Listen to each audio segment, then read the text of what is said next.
wabarakatuh. Halo anak-anak ustazah, apa kabar?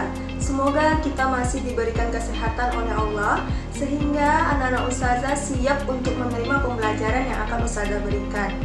Nah anak-anak ustazah, hari ini kita akan belajar bahasa Indonesia tentang teks laporan hasil observasi atau yang disingkat dengan LHO. Nah anak-anak ustazah, sebelum belajar lebih baik kita membaca doa sebelum belajar ya. Mari sama-sama kita tampung tangan untuk membaca doa sebelum belajar. Bismillahirrahmanirrahim. Rabbi zidni ilman warzuqni fahman. Amin. Semoga pembelajaran hari ini bisa kita ambil hikmahnya dan bisa kita terapkan di kehidupan kita sehari-hari. Adapun tujuan pembelajaran kita ada dua. Yang pertama, mengetahui ciri, tujuan, dan isi teks observasi. Yang kedua, dapat mendaftarkan kata istilah, kalimat definisi, dan kalimat klasifikasi di dalam teks laporan hasil observasi. Nah, itu adalah tujuan pembelajaran yang harus kita capai dalam teks laporan hasil observasi. Nah, Nana Ustazah, kita akan mulai pembelajaran kita mengenai teks laporan hasil observasi. Di sini, Ustazah akan menyiapkan dua gambar. Yang pertama, itu adalah gambar. Ya, benar, itu adalah gambar museum.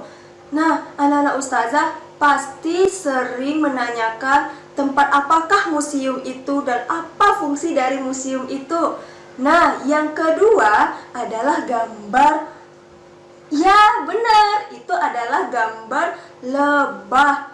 Nah, anak-anak ustazah pasti sering bertanya kepada guru IPA atau guru lainnya mengenai di manakah habitatnya si lebah ini. Nah, sekarang apa sih yang menjadi topik antara museum dan si lebah ini di dalam teks laporan hasil observasi? Sebelumnya, kita akan menjelaskan terlebih dahulu pengertian dari teks laporan observasi. Teks LHO apa ya? Nah, anak-anak ustazah, apakah ada yang tahu tentang pengertian teks laporan hasil observasi? Adakah yang tahu? Baik, ustazah akan menjelaskan apa itu teks laporan hasil observasi.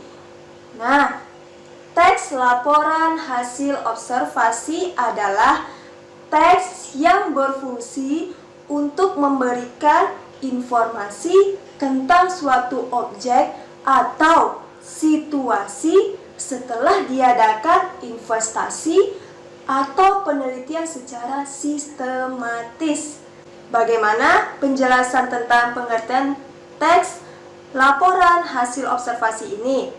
Oke anak-anak ustazah, teks laporan hasil observasi ini yang harus kita lakukan pertama itu adalah mencari objek. Ketika kita telah mencari objek dan kita telah menemukan objeknya, maka kita baru bisa membuat teks laporan hasil observasi ini. Baik, ustazah akan menjelaskan tentang ciri-ciri teks laporan hasil observasi. Baik, anak-anak ustazah, selanjutnya kita akan membahas mengenai ciri-ciri teks laporan hasil observasi. Ciri-ciri teks laporan observasi ini ada 6. Yang pertama, informasi berdasarkan fakta. Yang kedua, informasi teks ditulis secara lengkap dan sempurna. Yang ketiga, bersifat objektif, global, dan juga universal.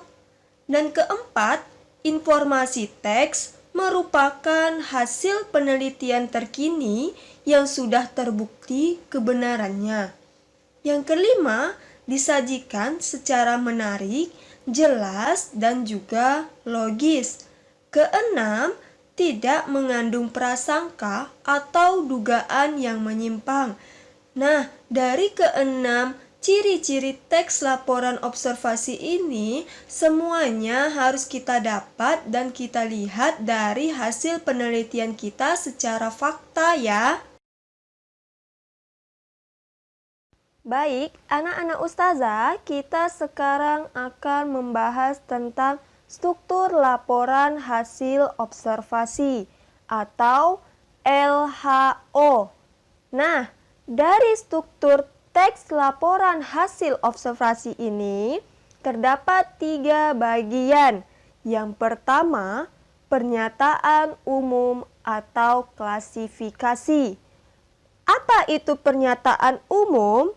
Pernyataan umum berisi pembukaan atau pengantar mengenai hal yang akan disampaikan. Biasanya ditandai dengan kata definisi adalah, merupakan, ialah, yaitu, dan yakni. Misalkan kita akan membahas tentang museum. Nah, pada bagian pernyataan umum, kalian akan menjelaskan definisi dari museum tersebut. Yang kedua, deskripsi bagian. Apa itu deskripsi bagian? Deskripsi bagian adalah berisi bagian umum mengenai objek yang akan diamati secara detail. Misalnya, ketika kalian akan menjelaskan tentang museum, dalam deskripsi bagian kalian akan menyebutkan jenis-jenis dari museum. Lalu, apa manfaat dari museum itu? Dan sebagainya. Nah, yang ketiga, deskripsi manfaat. Apa itu deskripsi manfaat? Deskripsi manfaat berisi penjelasan mengenai manfaat atau fungsi yang telah kita amati. Misalnya, ketika kalian akan mengamati sebuah museum, di dalam deskripsi manfaat ini, kalian akan menjelaskan manfaat, fungsi dari museum tersebut. Nah, anak-anak ustazah, itulah 3 struktur dari teks laporan hasil observasi atau LHO. Baik anak-anak ustazah, selanjutnya kita akan membahas tentang perbedaan teks deskripsi dan teks laporan hasil observasi atau LHO. Nah, di sini ustazah telah memberikan 2 perbedaan. Yang pertama, teks deskripsi dan teks laporan hasil observasi. Nah, yang pertama ustazah akan membahas mengenai teks deskripsi. Perbedaan teks deskripsi dengan teks laporan hasil observasi. Pertama, teks deskripsi ini berdasarkan apa yang kita lihat saja. Contohnya, kita akan membuat sebuah teks deskripsi mengenai kelinci. Maka kita akan menjelaskan atau mendeskripsikan apa yang kita lihat saja, apa yang kita pandang dari kelinci tersebut, maka kita jadikan sebuah teks deskripsi. Misalnya, ada sebuah kelinci. Nah, kelinci ini yang kita lihat memiliki telinga yang panjang, berbulu lebat berwarna putih. Nah, itu yang terlihat oleh kita. Sedangkan teks laporan hasil observasi memiliki perbedaan secara umum dan menyeluruh. Contohnya, jika kita ingin menjadikan teks laporan observasi itu adalah kelinci, maka kelinci ini akan kita jadikan sebagai teks LHO. Kita harus menceritakan lebih luas lagi tentang si kelinci ini. Contohnya, apa nama Latin dari kelinci ini? Yang kedua, kita bisa menjelaskan jenis-jenis dari kelinci ini. Nah, kita tidak semuanya tahu bukan apa saja jenis-jenis dari kelinci yang saat ini kita pegang atau kita lihat. Nah, itu bisa saja kita jadikan sebagai teks laporan observasi. Karena apa? karena secara umum dan menyeluruh.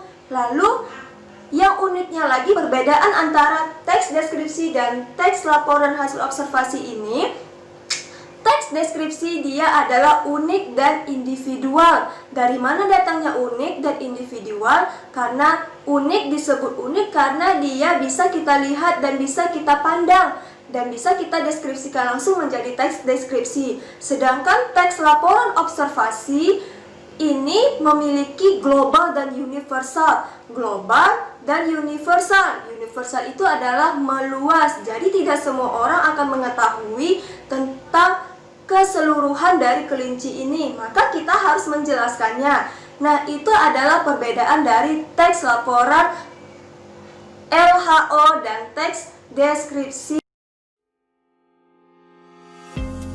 Nah, Ustazah, bagaimana pembahasan kita pada hari ini mengenai teks laporan hasil observasi?